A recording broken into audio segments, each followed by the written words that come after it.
Mahkamah Konstitusi memutuskan kembali menolak gugatan syarat Capres-Cawapres yang diajukan mahasiswa Fakultas Hukum Universitas Nahdlatul Ulama Indonesia, Brahma Aryana. Hakim menolak gugatan ini karena dinilai syarat usia Capres dan Cawapres minimal 40 tahun dan pernah menjabat sebagai kepala daerah seharusnya dikembalikan ke pembuat kebijakan. Jika diperlukan perubahan terhadap rumusan alternatif syarat batas usia minimal menjadi calon presiden atau calon wakil presiden, maka berdasarkan penalaran yang wajar adalah dapat dipilih pernah menjabat sebagai gubernur yang persyaratannya kemudian ditentukan lebih lanjut oleh pembentuk undang-undang sebagai bagian dari kebijakan hukum terbuka open legal policy. Sementara kuasa hukum pemohon yakni Victor Santoso Tandiasa mengatakan bahwa putusan ini dapat menimbulkan persoalan ke depannya. Salah satunya ialah adanya konflik kepentingan dan intervensi. Kalau ada hakim yang punya konflik kepentingan harus mengundurkan diri.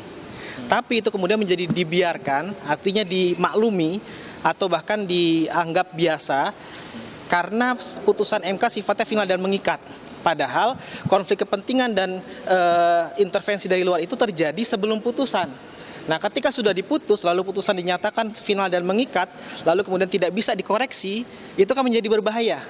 Karena artinya ke depan bisa saja putusan-putusan MK itu diputus dengan adanya pelanggaran etik terus. Karena apa? Karena ya sudah biarin aja. Toh juga pelanggaran etik dilakukan sebelum putusan diputus. Begitu putusannya diputus, maka itu dianggap ya berarti pelanggaran etik, tidak bisa mempengaruhi putusan pengadilan. Nah, ini menurut saya kekosongan hukum ini cukup berbahaya bagi MK, artinya ke depan akan dimungkinkan. Nah, yang jadi persoalan bagaimana kalau nanti dalam putusan PHPU terjadi hal-hal seperti ini? Apakah kemudian ini akan dibiarkan juga terjadi pelanggaran-pelanggaran kecurangan seperti itu? Nah, ini menjadi khawatir karena nanti MK bisa menempatkan diri pada kecurangan yang bersifat TSM, terstruktur, sistematis dan masif yang sebelumnya berlaku hanya ke KPU, ini juga nanti bisa dikaitkan berlaku juga untuk MK. Gitu. Dalam gugatan kali ini, pemohon yakni Brahma meminta agar syarat usia minimum Capres-Cawapres berbunyi 40 tahun atau berpengalaman sebagai kepala daerah pada tingkat provinsi, yakni gubernur atau wakil gubernur. Brahma menilai gugatan ini perlu dilakukan karena putusan MK nomor 90 lalu terbukti melahirkan pelanggaran etik berat pada mantan Ketua MK Anwar Usman. Ada sejumlah putusan MK yang dinilai kontroversi dan justru menimbulkan masalah baru. Di antaranya yang pertama Undang-Undang Pilkada pasal 7 huruf R. MK menghapus pasal pembatasan larangan keluarga petahana, politik dinasti dalam Undang-Undang Pilkada tahun 2015. Akibatnya, isu politik dinasti jadi problematika besar dalam pemilu presiden. Lalu, yang baru saja ramai soal batasan usia Capres-Cawapres 40 tahun. Di mana MK mengabulkan sebagian permohonan yang menguji pasal 169 huruf Q, Undang-Undang Nomor 7 Tahun 2017. MK menetapkan batas usia minimal Capres-Cawapres 40 tahun atau memiliki pengalaman sebagai kepala daerah. Putusan ini kemudian membuat Gibran Rakabuming Raka lolos sebagai bakal cawapres. Namun, putusan ini juga berakibat dicopotnya Ketua MK Anwar Usman karena dinilai melanggar etik. Tim Liputan, Kompas TV. Mahkamah Konstitusi kembali menolak gugatan soal batas usia Capres-Cawapres, yakni minimal 40 tahun dan atau pernah menjabat sebagai gubernur atau wakil gubernur. Lalu apa saja sebenarnya pertimbangan ini? Sudah tepatkah mengingat gugatan sebelumnya MK mengabulkan batas usia Capres-Cawapres minimal 40 tahun dan atau pernah menjabat sebagai kepala daerah. Nah, kita akan bahas pagi hari ini dengan sejumlah narasumber yang terhubung melalui virtual. Ada kuasa hukum pemohon gugatan Victor Santoso Tandiasa, lalu pakar hukum tata negara Universitas Andalas Padang Ferry Amsari dan juga Direktur Eksekutif Pusat Kajian Politik atau Puskapol Universitas Indonesia Huria. Selamat pagi semuanya. Selamat pagi. Ya, saya ke kuasa hukum dulu kalau begitu. Sebenarnya yang jadi titik berat isi gugatan Anda dan rekan-rekan Anda yang beda dengan sebelumnya ini apa? Sepertinya kalau banyak yang dibicarakan, sepertinya padahal gugatan Anda ini sudah lebih tertata begitu ya, lebih substantif dan juga lebih berbobot. Apa tanggapan Anda dengan penolakan gugatan ini, Bung Victor? Ya, jadi sebelumnya saya pakai baju hitam ini bukan dalam rangka bergabung karena ditolak ya, Mas Radhi. Kalau Prof. Arief kan itu sempat mengatakan bergabung karena terjadi prahara gitu kan dalam putusan Oke. 90. Tapi ini kalau saya memang karena menggunakan baju hitam ya karena memang senang pakai baju hitam. Nah, dalam dalam hal pertanyaan tadi sebenarnya kan titik berat kita tidak beda dengan pertimbangan hukum MK dalam Ya. putusan 141 sebenarnya. Mm. Kita minta agar ada koreksi karena apa yang dimuat dalam amar putusan itu sebenarnya menimbulkan juga persoalan konstitusional. Karena apa? Karena dalam amar putusan 90 itu kan juga membolehkan jabatan yang dipilih dalam pemilihan umum. Artinya tingkat DPRD pun yang usianya minimal 21 tahun itu bisa menjadi calon presiden dan wakil presiden. Ya. Nah, karena ada persoalan konstitusional itulah kemudian kita meminta bahwa sebenarnya kalaupun mau dilihat dari ukuran hakim-hakim yang saat itu memutus, seharusnya yang bisa dibenarkan adalah yang berusia paling rendah setidaknya gubernur, dan itu diamini dalam pertimbangan hukum 141. Nah, makanya kami juga bingung kok kemudian alasan permohonan kami dinyatakan tidak beralasan menurut hukum, Mhm. padahal sudah sejalan dengan pertimbangan hukum putusan 141 yang mengkoreksi secara implisit sebenarnya terhadap putusan 90 gitu. Nah, Oke. ini yang kami sebenarnya cukup mempertanyakan ya kenapa kok kemudian dinyatakan beralasan menurut hukum. Padahal petitum kami pun kalau itu dikabulkan ya Mhm. itu sesuai dengan pertimbangan hukumnya, tidak Oke. akan berbeda dengan pertimbangan hukum putusan 141 Ya. begitu. Terlepas dari banyaknya catatan-catatan yang juga kami pertanyakan begitu. Baik. Bung Ferry, kalau kita lihat materi gugatan yang disampaikan sebelumnya oleh salah satu mahasiswa dari Solo ya, Almasaki Biru gitu ya. Ini gugatan yang diajukan oleh Bung Victor dan kawan-kawan kan tadi ya lebih berbobot, lebih terstruktur dan juga tidak seperti yang sebelumnya gitu ya, keluar masuk berkasnya. Ini masih jadi tanda tanya sampai sekarang kenapa masih keluar masuk dan akhirnya bisa dikabulkan. Nah, kalau dalam konteks hari ini yang MK kembali tolak gugatan dengan alasan harus dikembalikan pada pembuat kebijakan. Menurut Anda sebagai pakar hukum tata negara, apa pandangan Anda? Iya, pertama saya pakai baju hitam karena bergabung dengan putusan MK.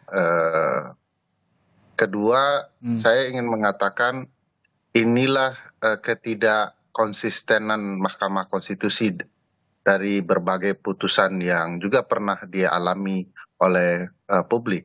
Oke. Ketidakkonsistenan itu misalnya MK dalam putusan 90 mengatakan dan putusan 112 ya, mengatakan bahwa boleh kemudian Mahkamah Konstitusi menafsirkan open legal policy kalau timbul intolerable injustice, Hmm. ketidakadilan yang tidak dapat ditoleransi. Putusan yang melibatkan pemohon Almas Sakib Biru itu bahkan sama sekali tidak menjelaskan konsep intolerable injustice itu. Hmm. Mahkamah lalu memutuskan begitu saja. Dan harus diakui di dalam putusan 90 itu terdapat kebingungan publik yang luar biasa. Apakah Mahkamah dalam putusan itu memperbolehkan seluruh elected official atau Mahkamah hanya membatasi kepada gubernur saja? Dan itu kalau dihitung secara matematis, Mahkamah itu hanya mengabulkan kepada orang yang pernah berpengalaman atau sedang menjadi gubernur. Hmm. Nah, hari ini teman-teman Victor Santoro Tandiasa ini menjelaskan harusnya MK memperjelas gubernur saja atau yang lainnya. Nah, MK tidak berani menjawab itu. MK melarikan diri. Oke. Dan ini sifat MK yang terus berulang. Kalau MK berbenturan dengan dinding politik tinggi, MK itu lari dari tanggung jawab menafsirkan undang-undang itu konstitusional atau tidak. Dengan cara menyatakan ini open legal policy. Ini sudah penyakit MK berulang-ulang kali. Nanti Mpok Huria bisa menjelaskan bagaimana MK itu lari dari tanggung jawab menafsirkan konstitusi terkait dengan berbagai problematika kepemiluan dalam undang-undang. Oke. Misalnya parliamentary threshold itu lari dari presidential kandidasi threshold. Semua lari dengan alasan open legal policy. Nah, sekarang teman-teman pemohon 141 ini kan mau memastikan maksud MK di putusan 90 apa. Nah, sekali lagi MK kemudian lari dari tanggung jawab itu, bagi saya memang ini putusan yang inkonsisten dan tidak bertanggung jawab untuk memastikan perbaikan ketatanegaraan kita, padahal MK itu diberi tanggung jawab memastikan seluruh hak-hak konstitusional warga negara dijelaskan dalam putusannya. Nah, ini kan tidak jelas. Kita juga sendiri bingung kenapa tiba-tiba sekarang open legal policy dimunculkan lagi. Padahal MK sudah pernah mengatakan ini adalah wewenang MK untuk menafsirkan karena ini berkaitan dengan ketidakadilan yang tidak dapat ditoleransi. Silakan lanjutkan, Pak. Ya, MK harusnya menjelaskan kepada publik kemarin itu di 90 kenapa dan sekarang di 141 kenapa. Nah, saya bilang ya mudah-mudahan ya putusan terhadap teman-teman Mas Victor adalah satu tahapan yang akan berbeda dengan permohonan dari yang dilakukan Prof Denny dan Mas Uceng. Ya, uji formil.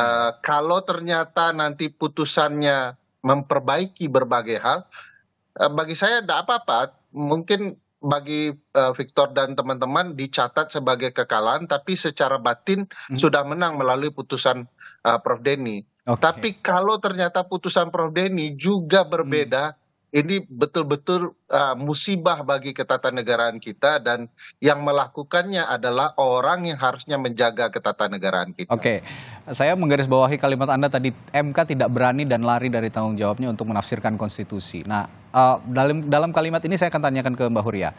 Dalam kalimat ini apakah memang sama dengan anggapan publik bahwa MK ini sekarang main aman begitu karena kompetisi sudah berjalan pilpresnya? Mbak Huria. Saya kira tadi sebenarnya udah dijawab ya sama Bang Victor dan juga Bang Ferry ya, bahwa putusan MK ini memperlihatkan bahwa MK bukan cuma tidak konsisten tetapi juga main aman. Cuma kalau saya mau melihatnya ya dari perspektif politik gitu ya. Ini kan kita membaca putusan MK hari ini adalah sebuah penanda gitu ya yang sangat signifikan bahwa lembaga-lembaga demokrasi utama seperti lembaga peradilan, terutama MK ya, yang seharusnya menjadi pengawal konstitusi gitu ya, ini ternyata memang sangat rentan dipengaruhi oleh kepentingan politik, dipengaruhi oleh tangan kekuasaan. Bahkan sebenarnya kalau kita bicara gitu ya, ketika lembaga peradilan utama ini bisa dipengaruhi atau bahkan dikendalikan oleh penguasa, dampaknya akan sangat buruk ya terhadap demokrasi kita, dan ini yang menjadi concern, saya kira menjadi perhatian dari masyarakat hari ini gitu. Apakah kita masih mempercayai lembaga demokrasi utama seperti Mahkamah Konstitusi? Meskipun gitu ya, kepanjangan tangan penguasanya sendiri nggak ikut sidang kemarin gitu, Mbak Huria ya? Iya, saya kira kan kita bisa melihat gitu ya bahwa di dalam politik tidak melulu semuanya kan harus terlihat secara eksplisit. Tetapi bagaimana misalnya MK begitu mudah memproses permohonan judicial review yang sebelumnya, meskipun misalnya kan ada juga yang mengatakan bahwa secara prosedur saja misalnya atau secara administratif itu ada cacat juga gitu ya.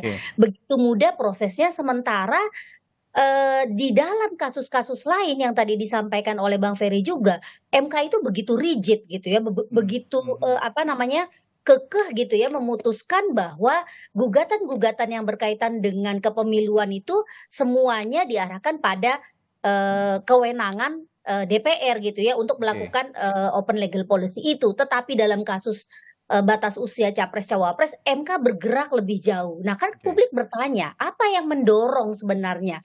Di sini kita bukan hanya semata-mata saya kira melihat aspek hukumnya ya, apalagi kalau bicara soal aspek hukum, misalnya putusan MK kan sudah menegaskan gitu ya bahwa ada pelanggaran di situ, bahwa ada persoalan serius di situ berkaitan dengan integritas gitu ya putusan Mahkamah Konstitusi.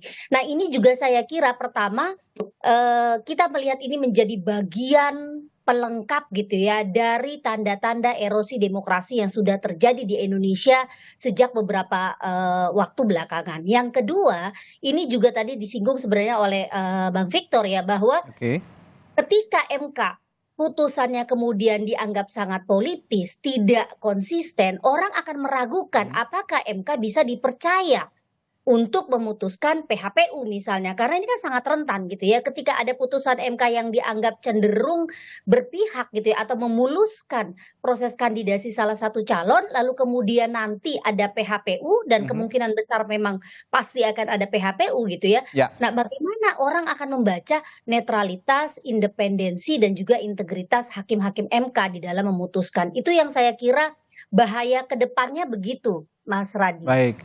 Saya kembali ke Bung Victor. Bung Victor, Anda menyisipkan frasa gubernur begitu ya, alih-alih ini berbeda dengan gugatan yang sebelumnya diajukan oleh Almas Sakibiru. Kenapa harus frasa gubernur? Apa pertimbangannya kira-kira? Kalau dari Anda, Bung Victor.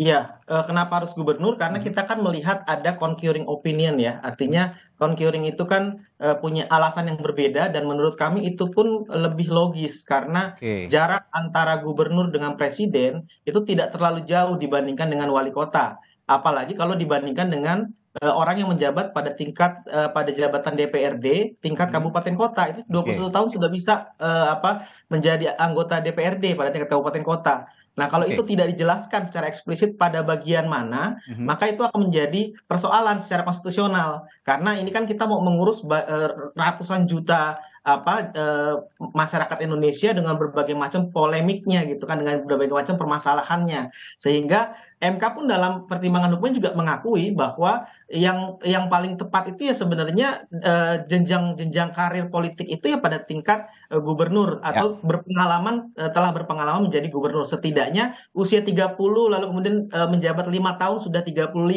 lalu kemudian itu masih bisa dirasionalkan, oke kalau gitu bisa mencalonkan diri sebagai calon presiden atau calon wakil presiden. Ini Nah, itu kalau sebenarnya pilihan kita. Kalau saya cermati juga ada 25 kepala daerah lah ya yang usianya under 40 atau di bawah 40 tahun.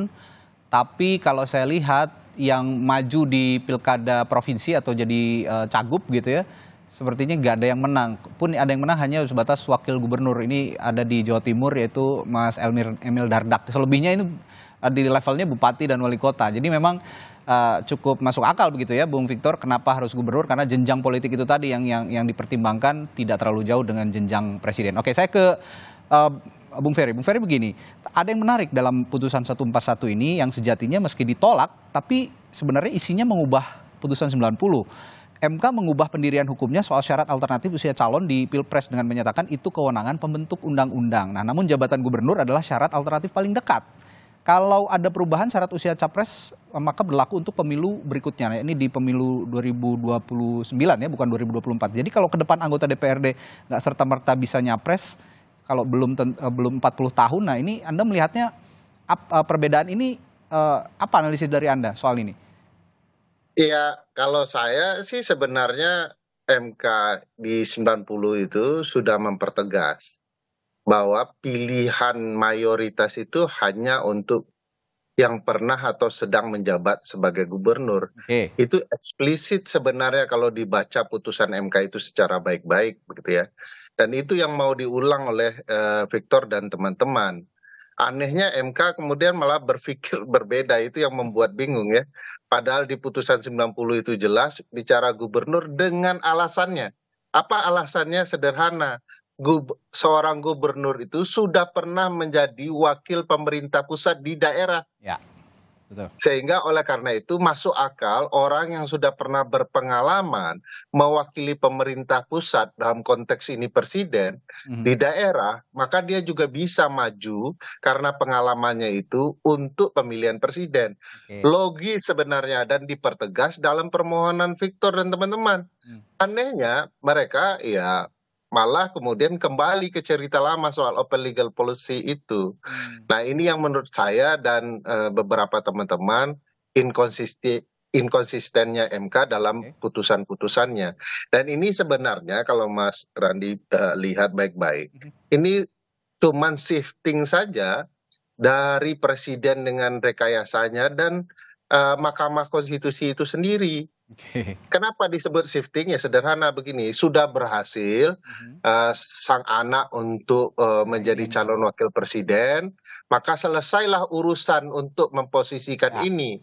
Nah, tidak mungkin ketua MK ini dipertahankan karena Oke. permainannya sangat vulgar sekali dan publik melihat permainan ini. Bagaimana kemudian proses ke depan PHPU tetap dihargai? Ya orang yang punya konflik keluarga ini sudah disingkirkan, dipindahkan ke tempat yang lain. Sehingga kalau kita mengkritik MK bahwa ada permainan keluarga yang berlanjut dari putusan yang membuka ruang untuk sang anak dan kemudian PHPU, MK sudah bisa membantah, sang paman sudah disingkirkan, persona non grata kan tidak bisa mengadili. Oleh karena itu butuh shifting ini untuk tetap bisa mengcounter pandangan publik. Tapi dalam pergerakan MK itu masih menunjukkan keberpihakan kepada keluarga istana. Ada hakim-hakim yang konsisten tuh terus memperjuangkan bahwa ini adalah hak mereka untuk mencalonkan dan itu betul-betul terlihat permainannya sedari awal. Dia masuk ke MK dengan cara bermasalah dan konsisten memelihara masalah di Mahkamah Konstitusi.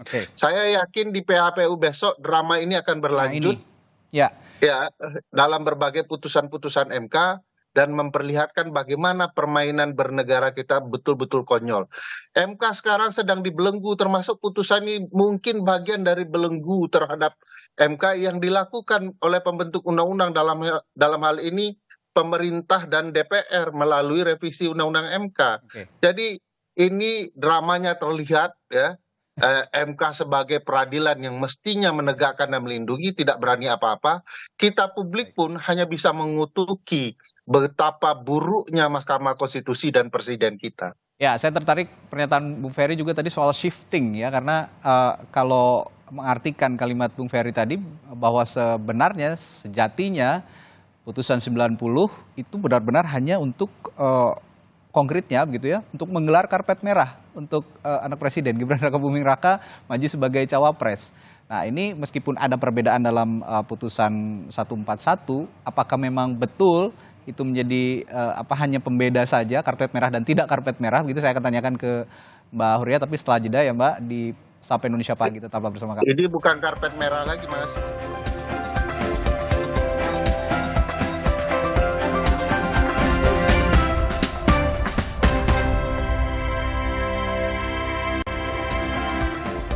Ya, tadi saya sebelum jeda bertanya ke Mbak Huria dari Puskapol Universitas Indonesia bahwa sebenarnya putusan 90 ini benar-benar hanya karpet merah untuk salah satu calon wakil presiden lah ya, begitu boleh dikatakan. Nah, ini meskipun 141 ini akhirnya juga ada yang dikoreksi dari putusan 90, tapi gelaran karpet merah putusan 90 itu tidak terhindarkan. Apa Anda punya persepsi yang sama soal ini? Iya, saya sepakat ya soal karpet merah. Tapi saya lagi-lagi mau membaca kenapa kemudian kok MK putusannya gitu ya hari ini menjadi tidak konsisten gitu dan ada kesan bahwa ada karpet merah gitu ya yang diberikan kepada salah satu kandidat. Saya kira gini, selama ini kan publik ya melihat MK ini sebagai lembaga yang sakral gitu ya, yang dia mengawal konstitusi dan mengawal hak konstitusi warga negara. Jadi publik melihat posisi MK menjadi sangat krusial sebenarnya gitu ya, di mana warga negara bisa memperjuangkan hak-hak mereka dengan cara melakukan judisialisasi hak lewat MK gitu ya. Nah, tetapi kan kemudian menjadi problematik gitu ketika yang mengajukan hak ini gitu ya, ini kan selalu dianggap siapa yang kemudian terkena gitu ya dampaknya.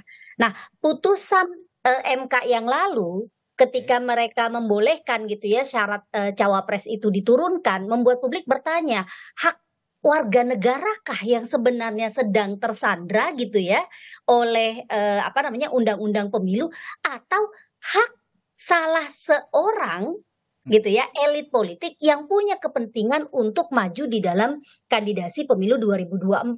Nah, publik membacanya ke situ gitu ya. Jadi artinya ketika MK memutuskan bahwa syarat cawapres itu bisa di bawah 40 tahun, bahkan sebenarnya kalau kita periksa lagi ya Mas Radia, itu kan juga putusannya kan beragam ya. Kalau kita lihat secara kumulatif harusnya kan nggak berlaku untuk wali kota gitu ya. Nah, ini yang saya kira jadinya publik melihat ya itu gitu, MK memang memberi karpet merah. Bahkan kalau misalnya MK konsisten dengan open legal policy, MK harusnya kembali gitu ya mereview putusannya sebelumnya karena putusan MK bersifat final dan Final dan mengikat. mengikat. Bisa membatalkan saya Alright. kira nanti mungkin bisa ditanya gitu ya ke Bang Ferry yang ahli hukum tata negara, harusnya MK sendiri gitu. Nah, ini Oke. kan jadinya seolah-olah terlepas gitu ya dari putusan sebelumnya gitu. MK menutup mata bahwa ada problem, ada masalah, bahkan juga ada krisis kepercayaan publik terhadap MK akibat keputusan MK yang dianggap tidak netral, yang dianggap dipengaruhi oleh penguasa gitu. Nah, akibatnya kemudian juga kita melihat yang terjadi hari ini, publik tidak melihat MK sebagai lembaga yang bisa menjadi pegangan untuk kita melakukan judisialisasi hak, melainkan MK menjadi alat politisasi bagi elit-elit politik gitu ya yang mau berkuasa secara legal dan disahkan oleh undang-undang. Nah, pertanyaannya kemudian kan gini, kalau kita bicara legal atau tidak legal, ya itu kan sebenarnya mudah gitu ya selama produk hukumnya kemudian bisa memberikan legitimasi hukum, iya. Tetapi legitimasi politik ini yang menurut saya menjadi hal yang juga sangat krusial gitu ya. Oke. Putusan itu mungkin legal, memberikan hak kepada Gibran Rakabuming gitu ya untuk maju sebagai cawapres. Tetapi legitimasi politik dari publik kepada calon gitu ya yang dianggap melanggar konstitusi gitu ya, yang dianggap menerabas konstitusi demi untuk mencalonkan diri. Nah, publik punya persoalan gitu di situ. Dan ini menjadi catatan buruk bagi demokrasi kita hari ini gitu ya. MK tidak lagi dipercaya sebagai lembaga konstitusi, sebagai pengawal konstitusi, melainkan menjadi pengawal bagi mulusnya gitu ya ambisi politisi. Saya kira demikian Mas Radi. Catatan buruk dalam iklim demokrasi kata Mbak Huria begitu. Tapi seolah sekarang ini beras sudah menjadi nasi begitu. Tapi apakah nasi akan menjadi bubur ya? Karena masih ada celah sebenarnya di uji formil yang disampaikan atau diajukan oleh Prof. Denny Indrayana dan juga Zainal Arifin Muchtar ya. Nah, saya akan ke Bung Victor. Bung Victor, kalau sekarang beras sudah menjadi nasi, apakah nasi akan menjadi bubur? Apakah Anda juga sebagai pemohon berniat ambil langkah selanjutnya atau imbauan atau pesan Anda pada MK? Iya, sebenarnya nasi itu kan bisa dijadikan nasi goreng spesial. Jadi itu harapan kita seperti itu. Karena seperti tadi yang Mbak Huria sampaikan bahwa kalau kita melihat runutan prosesnya itu dari perkara putusan 90 MK mengambil alih open legal policy. Lalu kemudian di putusan 141 MK melemparkan itu kembali ke open legal policy. Nah, sementara ketika DPR diberikan kewenangan kembali untuk merubahnya, tapi dibatasi hanya untuk 2029.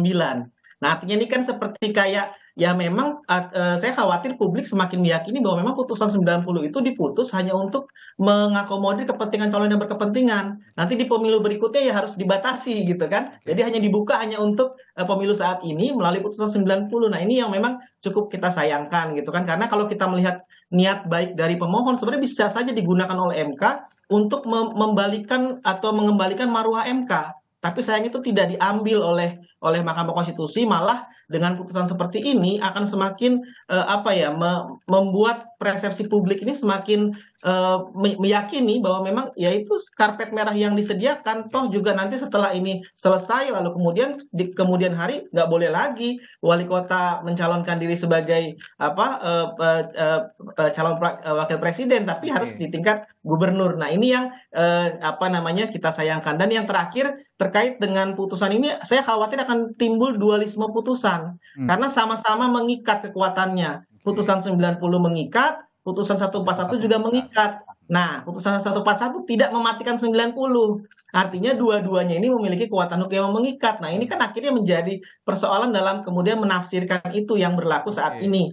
Nah, ini akan berdampak kepada upaya-upaya yang sedang berjalan baik di Bawaslu, menggugat KPU, baik di Petun, baik juga di PN. Ini akan menjadikan perdebatan atau pendasar yang saling bisa dibenturkan karena yang satu bisa menggunakan 141, pertimbangan hukumnya juga mengikat, yang satu bisa menggunakan putusan 90.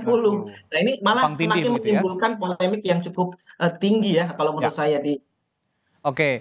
Ke Bung Ferry juga terakhir, kalau memang ini nanti kan sepertinya gongnya kalau Anda semua bilang ada di putusan uji formilnya yang diajukan Prof. Denny dan Uceng ya. Nah kalau misalnya kita berandai-andai sedikit lah, kalau misalnya kritik kita pagi hari ini kepada Mahkamah Konstitusi akhirnya didengar begitu, akhirnya mengabulkan uji formil begitu ya.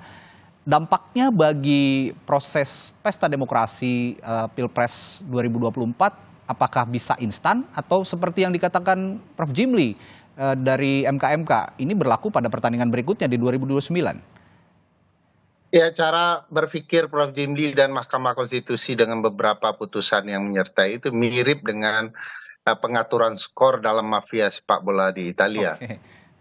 Jadi pelakunya diberikan sanksi, ya, tetapi siapa yang menang dalam liga tidak diganti. Jadi ini mirip dengan cara berpikir para mafia sepak bola. Tetapi ini kan pengadilan. Ini pengadilan itu punya nilai kepastian, nilai kemanfaatan, nilai keadilan. Kalau ketiga nilainya berbenturan, harus dipilih salah satu, maka semua orang sepakat nilai keadilanlah yang harus ditegakkan. Adil tidak kalau ada putusan yang hanya dinikmati oleh satu orang? Adil tidak kalau penikmat putusan itu adalah hanya keluarga presiden?